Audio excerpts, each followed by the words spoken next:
Hello, gorgeous.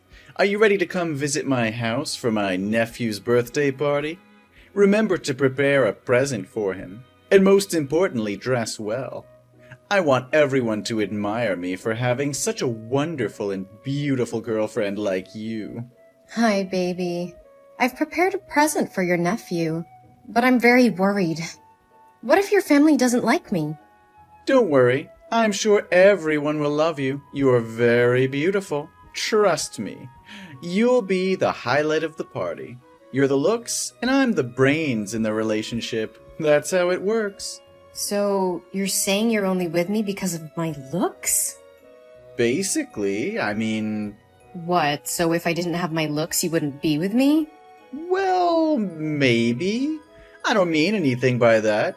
But you just got looks and nothing else. And that's what makes me proud. Every time I go out on the street with you, other men look at you and admire me because I have you. It always gives me a sense of victory and pride. No, you love me for me, right? Babe, I'm just teasing. Of course I love you for you. I mean, what if I were really fat? Or had acne spots and pitted scars or freckles? Would you still want to marry me? Oh, no, honey. I am such a wonderful, successful, and handsome man, so my wife must be beautiful and fancy too. I would definitely never date someone the size of a whale, let alone marry. And you seem to have gained a bit of weight lately. Maybe you should hit the gym to prepare for our wedding. I want you to stay sexy and slim. What?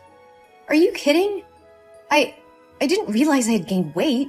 I guess I just feel like you only care about my looks, not who I am as a person. Come on, Chris, don't be ridiculous. Of course I care about who you are. But let's be real.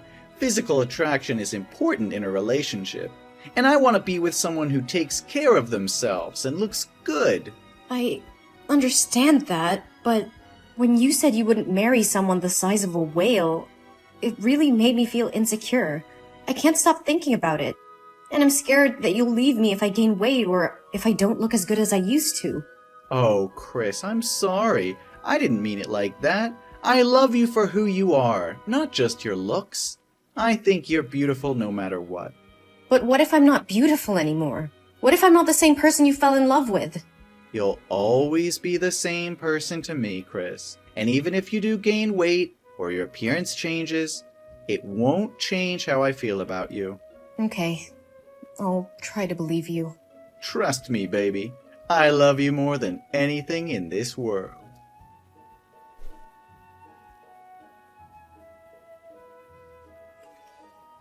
Hey, Mike? Where are you? I need you to come over and sign the surgery form. Surgery form? What for? I mean, your face was already ruined. Even if you have more surgery, you won't be as beautiful as you used to be. It's just a waste of money, Chris. How can you say that to me, Mike? Didn't you say just a few days ago before the bandages were taken off that you would love me no matter what? And now that I'm not as beautiful as I used to be, you're saying that it's a waste of money to have surgery? Also, you're calling me stupid for trying to save your nephew from the fire. Chris, I didn't mean to hurt you, but you have to understand that I'm upset about what happened to your face. And yeah, you did act stupid and careless by running into a burning house to save a child. Isn't the first thing you should do when you see a fire flare up to protect that face? Now look at you. Your neck and face both have second and third degree burns. The doctor told me that there's almost no chance you'll ever be as pretty again as you used to be. So you're saying that my appearance is more important to you than my life? You said that you loved me no matter what, but now you're acting like my face is the only thing you care about. And don't you dare call me stupid for saving a child's life. That child is your nephew. And I couldn't just stand there and watch him burn. And to this day, I still can't believe that when you guys found out that there were still people trapped in that house, not a single member of your family rushed in to save the child. It's really cruel and heartless. Hey, watch your mouth. We didn't know there were still people trapped inside. It was a chaotic situation. and we were trying to get everyone to safety. We're not heartless or cruel. We're human beings who make mistakes. Even if I knew, I wouldn't put myself in such a dangerous situation, but would calmly wait for the fire department to arrive. Wait? Until when were you going to wait? Until the boy turned to ashes? I know, Chris, and I appreciate what you did for my nephew. But I just can't help feeling angry and frustrated about what happened to your face. I'm sorry for being insensitive, but I can't just pretend like everything's okay. And as for your appearance, of course it's not the only thing I care about. But let's face it, looks matter. And I'm just worried about how this is going to affect us. How could you say that? I thought you loved me for who I am, not just what I look like. And now that I don't look like your idea of pretty, you're acting like I'm some kind of burden. No, Chris, that's not what I meant. I'm not trying to make you feel like a burden, but I can't ensure my love for you will be the same. And we have to face the reality of the situation. Your face is never going to be the same again. And we have to figure out how to deal with that. Really? I just feel so insecure now, Mike. I'm scared that you'll leave me if I don't look as good as I used to. Really? Now let's sign that surgery form and get you on the road to recovery. We'll get through this together, I promise. Thank you for being here with me, Mike.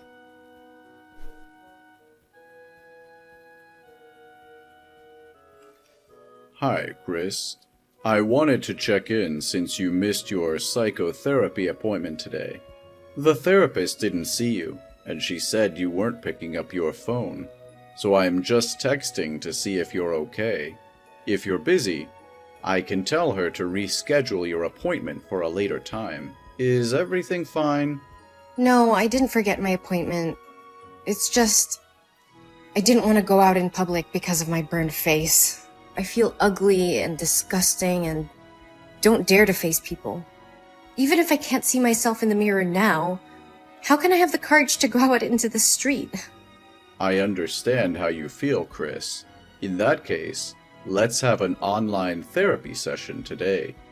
And I'll be your special therapist. How are you feeling today? Did you seriously just ask me how I feel? My face is burnt to a crisp. I look like I'm wearing a Halloween mask. 24/7. It's a nightmare. I understand how difficult this is for you. It's tough to imagine what you're going through. No, you can never understand me. Whenever I go out, I have to wear sunglasses and cover my face with a mask, and people treat me differently. If I forget to wear it, people will look at me with pity and stay away. And children will point at my face and call me a monster. I know this might sound horrible to hear, but there are many things to be grateful for. Such as? I lost my job because they told me my face scares customers away. And they said that working in the beauty industry isn't as ugly as this. My dog barks at me every time she sees me. My friends don't recognize me. And whenever I want to meet them, they always find excuses to refuse me. And to top it all off, my fiancé doesn't want me anymore. You'll never know how upset I am. But you're alive. It's not everything, but it's a start. Yeah, that's not really saying a lot. Look, maybe your fiancé just needs some time to get used to your new look. Your fiancé may need some time to get used to your new look. And it could also be that the side effects of your medication are making you more sensitive. No, my fiancé doesn't love me anymore. I can tell by his actions recently. He always avoids me and doesn't cuddle me like he used to. Look at me. I'm hideous. Chris, what makes a person beautiful is who she is on the inside. And to me, you are the most beautiful, bravest, strongest, and most admirable girl in the world. You used your body to shield a child from burns without a moment's hesitation. That's an incredible act of courage and kindness. But no one said I did the same thing as you. They blamed me for being too careless, stupid, and rash. At that time, I didn't have time to think. I reacted because I didn't want the child hurt, so I rushed out to help him. I can't imagine how miserable his life would be if he got burned like this. If I don't do something, I will live my life in regret. Exactly. And that's what makes you so beautiful. You're a kind and selfless person. And if your fiancé can't see that, then maybe it's best not to marry him. Thank you, Doctor. I feel a bit better now. I'm glad to hear that, Chris. I've been doing some research on burn victims and their recovery, and I found a specialist in New York who's had tremendous success in treating severe burns like yours. I've arranged a meeting with her, and I'm confident that together we can find the best possible treatment for you, so that you can become the beautiful girl you once were. Well, actually, you've always been beautiful. Thank you so much, Dr. David. You've been great. It's my pleasure, Chris. Thank you for sharing your feelings with me.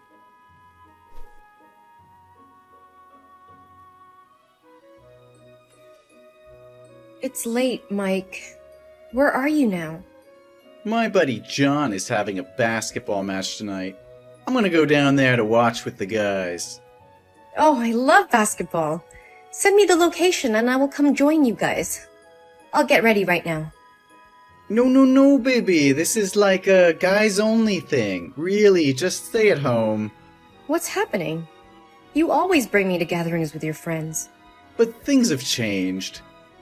What changed? We still love each other, don't we? Your face, Chris. It's not what it used to be. Oh, you know what I mean. Are you embarrassed? If you're embarrassed, you can tell me, you know. I mean, we haven't talked properly in over 4 months. You hardly even look at me anymore. You haven't slept on the same bed with me. And I'm starting to think that you don't want to marry me anymore. Alright, you want to know the truth? Yes, I'm embarrassed. And I'm sick of pretending to be happy in this relationship. I mean, look at you. You're disgusting. I try my best to act like normal, but I can't. It looks like somebody took a cheese grater and just let loose on your face. And marry you? Are you kidding me? Who would want to marry you right now? God, you look like Freddy Krueger. What are you saying? I'm saying I'm breaking up with you. All right? I'm sorry, but your face puts me off. How could you say such things to me? Don't you know how much I love you? Don't you remember all the good times we've had together? Of course I remember the good times, Chris. But those times are gone now. Things have changed, and I can't keep pretending that everything is okay. I'm just being honest with you as you ask. And the truth isn't always easy to hear, Chris. So you're just going to throw everything away because of the way I look? You're going to break up with me because of something that's beyond my control? It's not just about the way you look, Chris. It's about the fact that I can't be with someone who I'm not attracted to. It's about the fact that I can't keep pretending to be happy when I'm not. I'm sorry, Chris, but I can't do this anymore. And you could have avoided this if you hadn't intended to be such a heroine. No, Mike. I'm not trying to be anyone. I'm just trying not to live in sin and regret for the rest of my life for standing on the sidelines while watching someone die. So what? Do you hope my family will feel grateful to you and consider you as a benefactor? Let me tell you, the other day after visiting you from the hospital, my family wouldn't allow me to marry you anymore because they said your face was too scary, and they didn't want the neighbors to talk about it. My nephew cried when he saw you, didn't he? He told me that you're a monster. Whoa, that really hurts. You could have told me this before, Mike. Instead, you strung me along, pretending everything was okay. How could you be so heartless? You gave me hope, but in the end, you were the one who extinguished my hope. Yes, whatever you want. I just want to say that I'm breaking up with you, and you should move out of the house before I come back. No, Mike. You're wrong. I'm the one who's breaking up with you. What? You're breaking up with me? You should be begging and holding me back. Yes, I am. I can't be with someone who is so shallow and cruel. You're willing to throw away a 4-year relationship because of something that is beyond my control? And then you insult me and my appearance, saying such hurtful things? I can't be with someone who treats me like that. You're not being fair, Chris. I didn't mean to hurt you. I'm just being honest with you. Honesty is one thing, Mike. But there's no excuse for being cruel. You could have expressed your concerns in a much kinder and more constructive way, but instead, you chose to insult me and my appearance. That's not something I can forgive or forget easily. And one more thing. You're making a mistake here, Mike. You are the one who needs to move out, not me. What? You're kicking me out of my own home? This isn't your home, Mike. I paid for it before we even started dating. And since you clearly have no respect for me or my feelings, I think it's best if you leave. Fine, I'll leave. But don't think you can just kick me out and forget about me. You'll surely regret not begging me to stay there. No one will date you anymore. I'm not trying to forget about you, Mike. But I can't stay in a relationship where I'm constantly being insulted and degraded. It's not healthy for either of us. Oh, so now you're the one who's concerned about our health? That's rich. I just want us both to be able to move on and find happiness in our own lives. And if that means we have to part ways, then so be it. I deserve someone who loves me for who I am, not just for my appearance. Good luck finding someone who can love that face of yours. I don't need your luck, Mike. I have faith that I'll find someone who can appreciate me for who I am, not just for my looks. And as for you, I hope you find happiness too, but it won't be with me.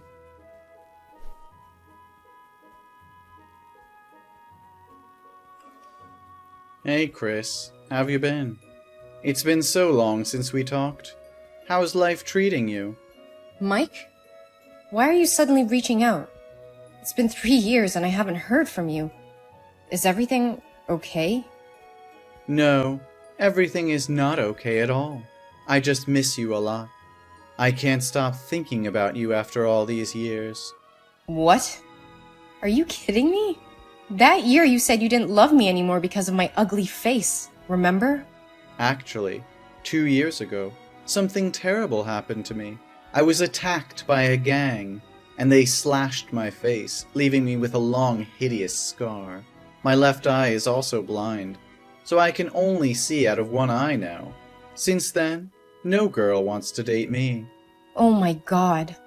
That's awful. What happened exactly? I was out drinking with my friends and I got very drunk. I couldn't control my behavior and got into a fight with a gang. They did this to me. My family spent all their money on my treatment, but it hasn't helped much. I miss you so much, Chris. I think we're a good match now. I'm sure you've been lonely all these years, haven't you? I'm so sorry for what happened to you, Mike, but I can't get back to you. Why not? Do I need to apologize or beg you to come back? Come on, Chris. We're both equally ugly now. Don't make it so hard for me.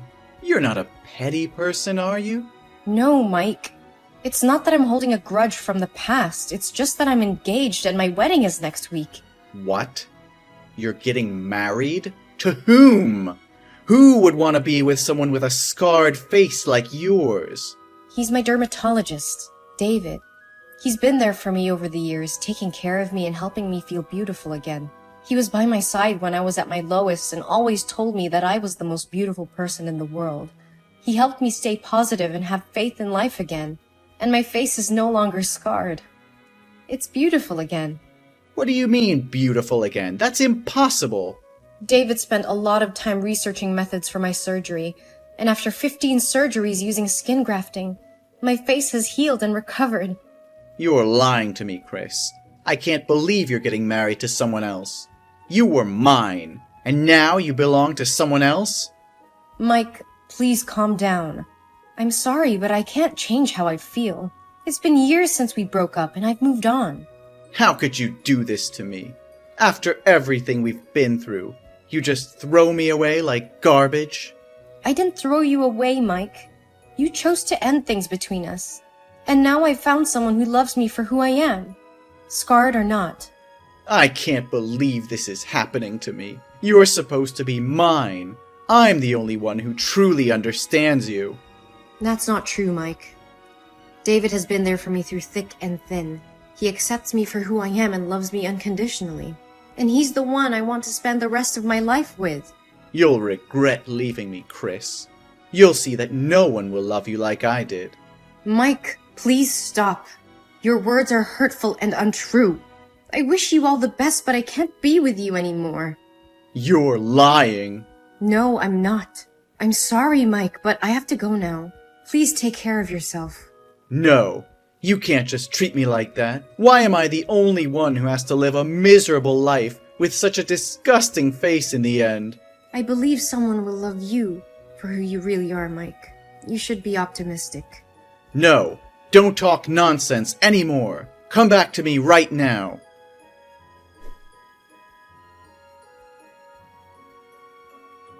As the days passed, I heard that Mike's life spiraled out of control. He became increasingly bitter and resentful towards the world. His once charming personality turned into a spiteful one, and he became isolated from everyone around him.